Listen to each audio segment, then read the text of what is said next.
Okay guys, I'm going to try to show you a little bit about the actual versus theoretical cost report. So from your dashboard, if you hover over the reports button, uh, you can see some different reports that you can pull. I'm going to hover over inventory, and you've got actual versus theoretical cost, and you've got something also called consolidated actual versus theoretical cost. I'm going to show you just real quick the consolidated before we get over to just the regular actual versus theoretical. Um, so this is what I look. This is one of the first things I look at the end of each week once you guys have posted a Sunday night inventory. So I'm going to make sure that I'm looking at the previous week. So I'm selecting 529 through 6/4.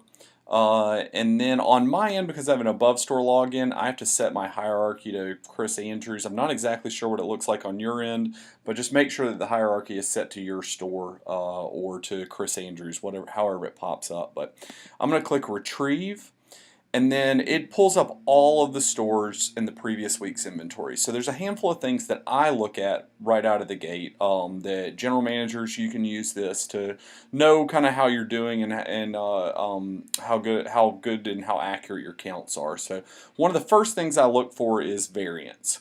So if you have a negative variance, that means that you have a little bit less product in your store than what the system thinks you should. And in general, we should always have a negative variance. We're always going to have a little bit less product in our store than what the system thinks that we have in there. And that just comes from, maybe there was a couple of tenders that didn't get wasted appropriately, or it's always hard to keep up with every single shredder product. But what we're ultimately looking for is to keep our variance under 3%. And if you're doing a really good job, you'll typically see some stores that are under 2%, and that's a really, really good job of doing some accurate counts if your inventory is under 2%. So you can see like Oak Ridge here with a 5.75. That's a little bit high. So we may either have an inaccurate count, or maybe there's product that we didn't waste correctly. We'll talk in a little bit here about how to track that stuff down. You will notice on Bearden here they have a positive variance. That means that they grew product. So they have more product on their shelves than the system thinks. And if we're doing accurate counts, that should typically not be possible. So like I said, this is kind of what I look at, and we're going to jump into Bearden's here in a little bit, so we can kind of see exactly what happened with theirs. But so another thing that I look at as well is variance value. So it's very similar to variance percentage, but it's just going to give you a dollar value. So I mean, putting the dollars and cents behind it. A 5.75% variance at Oak Ridge means that there's almost $2,000 worth of product that's unaccounted for or miscounted. Over at Bearden with an 11.7% growth variance, there's $3,500 in product that we don't actually have there. There's probably a miscount, or it's saying we grew $3,500 worth of product. So that's where I look at when I'm thinking about variance, just from an overall perspective. How do we do for the full week? The next thing I like to look at is my theoretical percentage.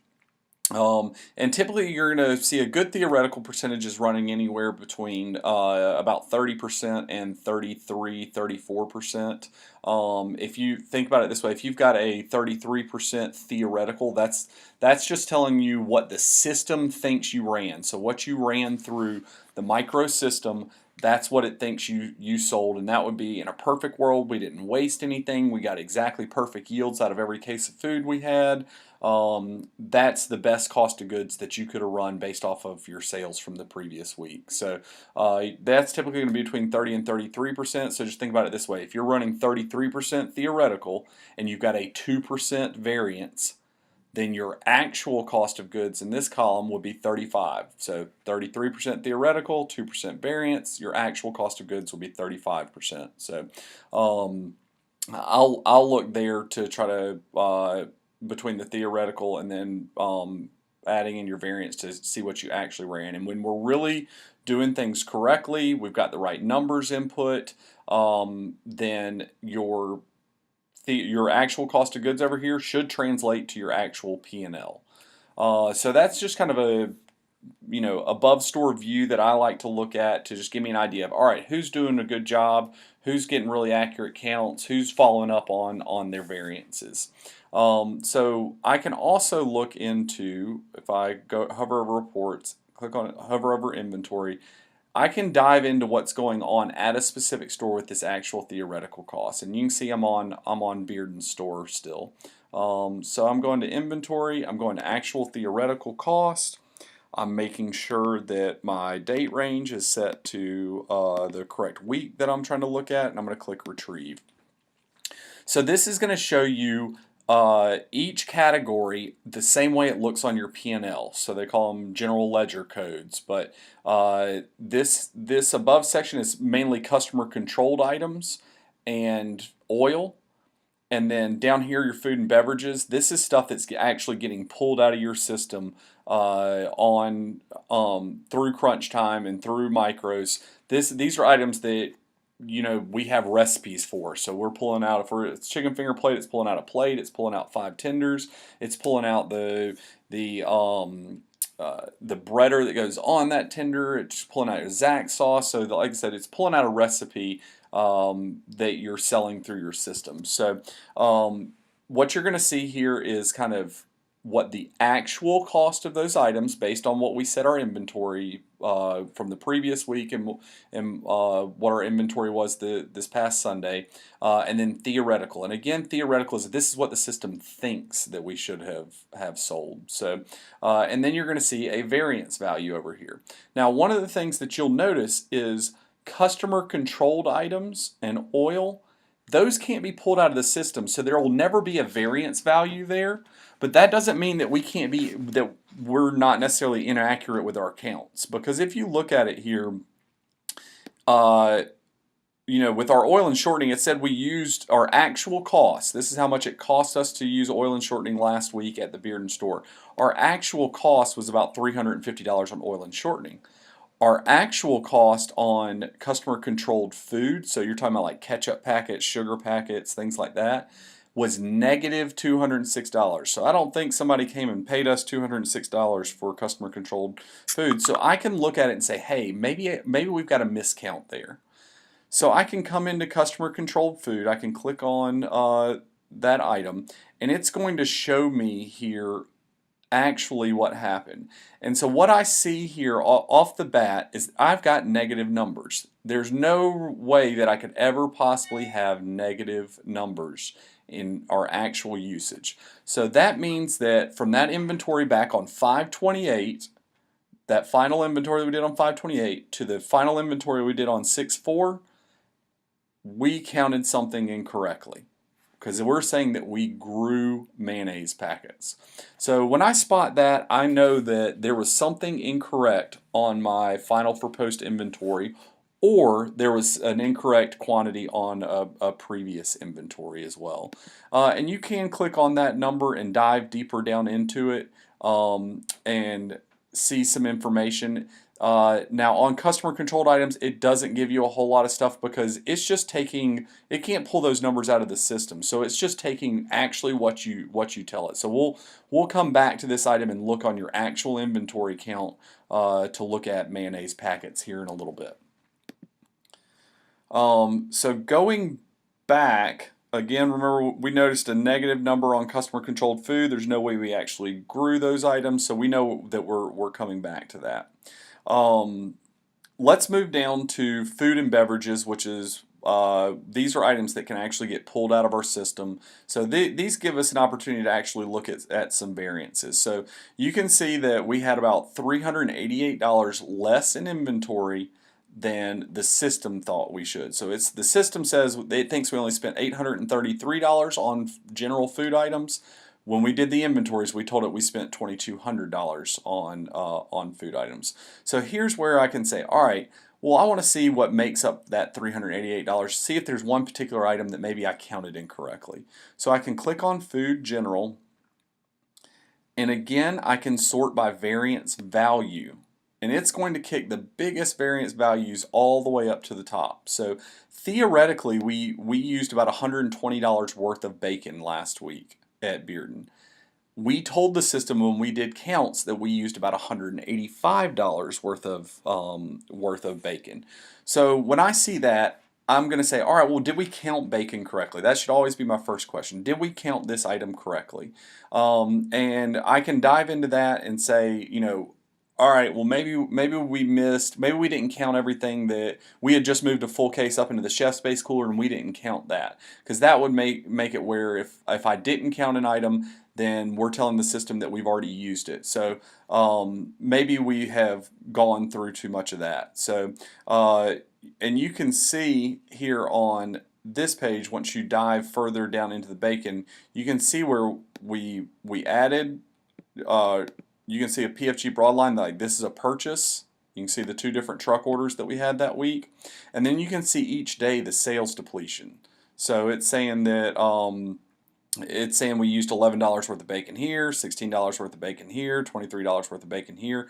So that doesn't, it's not showing you, it's showing you what you should have used. And you can always track it back to look at your counts and see if your counts don't match up to the information that it's giving you. So that's one way that you can just sort by variance and look for particular items that you can say, hey, either that count doesn't look right, or hey, maybe we're wasting a bunch of bacon and I don't know it. So you can start watching that in your day-to-day practices and say, hey, are we throwing away a bunch of bacon at the end of the night that we're not wasting? Or are we putting 4 slices on a club sandwich instead of 2 slices? This information will help you keep a target on items that you're really going to try to control in the store. So going back to this page that shows all of the items. Remember we had with the Bearden store, I showed you in the previous video that we had an issue with tenders. If we're sorting by value variance, I've got it where it's kicking up stuff that we grew. So if it's a positive number, that's saying that we grew that item. If it's a negative number, it's saying we are missing that item. All right. So with tenders, remember we had that issue where we were growing chicken tenders, and this gives me another, just like that review process that I showed you guys earlier. This is telling me I've got $2,000 more in inventory than the system thinks we have. Also, if you look at this actual number, it's saying based on the inventory that we put in, we actually only used $540 worth of chicken tenders, and our average case cost is about $85 per case. So if that is accurate, if our counts were all accurate, that would be saying that we only used 6.4 cases of chicken tenders, which we know not to be correct. So you can look at that and say, all right, I know that count is not correct. So I can click on tenders, and it gives me a lot of really detailed information on, well, actually that just looks exactly the same. Let me try to click on value again and see if it gets, yeah. So this gives a deeper dive to show where you had truck orders coming in. So we bought $1,500 worth of tenders on that truck. We bought $1,700 worth of tenders on that truck. And then it shows me sales each day. So we sold about $300 worth of chicken there. We sold about $330 worth of tenders there. That shows me each day's sales, which you see there's 7 entries in there, which makes sense. It's showing you inventory variances over here. So this helps me track down some things down to critical counts as well. So if you can see on 529, all of a sudden there was an inventory variance of minus $565 worth of chicken. That tells me that day's count had to be incorrect. There's no way we lost $565 worth of chicken unless somebody was taking some cases out the back. So that tells me that maybe I need to look at, hey, on Monday's critical counts, I need to make sure that we're counting accurately. And you can see here $274, that's saying we grew 3 or 4 cases worth of chicken. So this report can help you track down some individual variances based on your critical counts. And then you see on the 6.4 inventory, this big variance. This is where, if you refer back to that previous video, we accidentally did not delete out the eaches that auto-populated on our inventory count when we hit by exception, and it's saying that we essentially grew $2,000 worth of chicken. So again, just to recap, this actual versus theoretical report, you won't need to use it all the time if you're using that review inventory page correctly. But it is another place where you can go in and you can kind of look at your overall perspective of, hey, what will my P&L look like? And what am I spending in each category? And so that I can really kind of dive in and focus on an individual item, or dive in and say, hey, I've got a big variance in value in this particular area.